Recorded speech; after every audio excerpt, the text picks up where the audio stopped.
Diego, o que você faz na vida? Eu sou professor de computação na Unicamp. De computação na Unicamp. Você é especialista em quê? Em criptografia e segurança computacional. Então, quando... Me corrija se eu estiver errado. Você é o cara que eu ligo quando esqueço a senha do banco, não? Às vezes. Às vezes? Na verdade, eu sou o cara que projeta mecanismos para que o sistema seja mais resistente, aquela senha seja armazenada de maneira segura, ou quando o usuário utiliza aquela senha, não existe uma possibilidade dela vazar, por exemplo. Você é um especialista em segurança da informação. Sim. Pelo que eu entendi, você defende que a urna eletrônica é tão confiável quanto os políticos que se elegem com ela? De certa forma. Para dar um pouco de contexto. No Brasil, a gente adota um sistema que é chamado na academia de primeira geração, porque ele depende do registro da contagem puramente eletrônica dos votos. A gente está depositando toda a confiança numa equipe de programadores que produz o sistema que faz parte da autoridade eleitoral, né? No caso o TSE. Todos os outros países que adotam um sistema de votação eletrônica, eles usam sistemas que produzem também um registro físico do voto, por exemplo, em papel. Então, isso permite que você colete esses registros físicos, esses votos, em outra mídia, né, em outra urna, por exemplo, uma urna convencional. E no fim da eleição você pode somar, pode fazer uma apuração para amostragem e ver se o software que está no equipamento está se comportando de maneira honesta.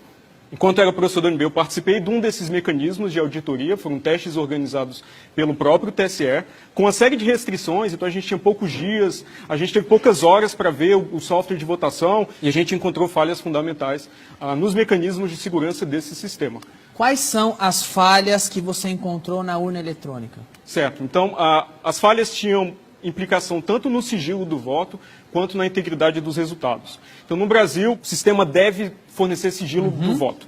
E é uma responsabilidade da autoridade eleitoral organizar eleições de maneira que o voto seja secreto. E fica fácil saber quem votou em quem pela urna eletrônica? O que nós descobrimos foi o seguinte, executamos um experimento, né? Primeiro tivemos acesso ao código-fonte da urna, né? Que é o que os programadores escrevem, buscamos nesse código-fonte vulnerabilidades muito bem conhecidas já na área, então conhecidas na época há 17 anos, e encontramos uma vulnerabilidade fundamental no único mecanismo que protegia o sigilo do voto. Vou explicar. Quando a gente vota na urna eletrônica, os votos não são armazenados na ordem que eles foram depositados. Então, a urna eletrônica vai armazenando os votos de maneira embaralhada. Exatamente quando a gente vota em papel e as cédulas vão caindo fora de ordem. Para embaralhar e manter o sigilo, você não sabe que o número 1 votou em X, o número 2 votou em X. Exato. Embaralha. Durante os testes, nós descobrimos que reverter esse embaralhamento era muito fácil e dependia apenas de informação pública. Então, a gente conseguiu fazer isso durante os testes, mesmo com todas as restrições, para uma eleição simulada lá, com até 950 votos. Você está me dizendo que não é nada difícil quebrar o sigilo de quem votou em quem? No sistema que nós, na versão do sistema que nós analisamos em 2012, era trivial descobrir em quem o primeiro eleitor votou, o segundo eleitor votou e assim por diante. Sem, no entanto, descobrir quem era o primeiro, o segundo e o terceiro eleitores. Mas essa informação, por exemplo, pode ser obtida por um mesário malicioso que monitora essa informação. Além disso, o sistema de votação também armazena a hora que cada pessoa votou. Então, se você quer, por exemplo, descobrir o voto de uma pessoa importante... Você lê o livro? Você, não no livro, mas em arquivos públicos também, então arquivos eletrônicos. Então, você consegue, pela hora que a pessoa votou, descobrir a posição dela na fila e recuperar com certeza matemática aquele voto específico. Então, é um voto, às vezes, de uma celebridade, de uma pessoa ilustre, um industrial. Por que a urna precisa registrar a hora que você foi votar? Eu não sei. Talvez eles queiram, por essa hora, monitorar quanto tempo, em média, cada eleitor demora votando. Mas daqui de onde eu estou, de leigo, me parece que é muito fácil tirar o horário do voto, por exemplo. Sim. E há 17 anos não tiraram. Então, daqui de onde eu estou, de leigo, me parece que é porque querem deixar uma brecha, um motivo existe para isso. E não me parece que é um bom motivo. É muito difícil separar malícia de incompetência nesses casos, né? Então, nesse caso, o que eu posso concluir é que essa informação não há necessidade, eu não vejo necessidade de registrar essa informação.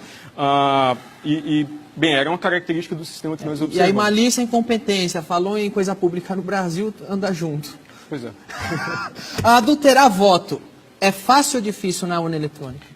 O teste com sigilo do voto a gente pôde executar experimentalmente. Então, a gente simulou uma eleição, recuperou os votos em ordem e mostrou que era perfeitamente factível. Desculpa, só pontuando aqui, outro item. Sigilo, facílimo quebrar, segundo os testes. Sim, agora, demonstrado experimentalmente. Manipular o voto, alterar o resultado de uma eleição através da urna. Exato. Então, nós encontramos as condições que permitem um agente, tanto interno quanto externo, manipular o software que é executado nas urnas eletrônicas. Não necessariamente com uma intervenção manual em cada sistema, mas em alguns pontos, às vezes, que distribuem o software para várias urnas. Para quem mais leigo como eu, o que é um agente interno e o que é o agente externo? Um agente interno é alguém que trabalha na justiça eleitoral. Então, ele tem certa prerrogativa, certo privilégio de acesso ao sistema. Que seria, no caso, um infiltrado de um partido. Poderia ser, sim. Ou do governo, ou de outro partido, que um agente vai lá e altera. malicioso, Um agente malicioso. Privilegiado, por exemplo. E o externo? O externo seria alguém que, às vezes, ele pode ter sido um ex-programador, um ex-funcionário da justiça eleitoral, mas ele é financiado por um partido político e não está dentro da justiça eleitoral. Ele é da máquina ou do governo ou de outro partido? Não, é do TSE? É um autônomo. Alguém que pode ser pago para fraudar uma eleição. Então, basicamente, o que protege o software de votação, que é instalado nas urnas, país afora, é uma chave criptográfica, é um segredo. Idealmente, a gente deve ter um segredo distinto para cada urna, porque é exatamente a mesma analogia das chaves, né? A gente não tem as mesmas portas, a gente não compartilha segredos de chaves entre portas de casas distintas. Cada porta tem a sua chave.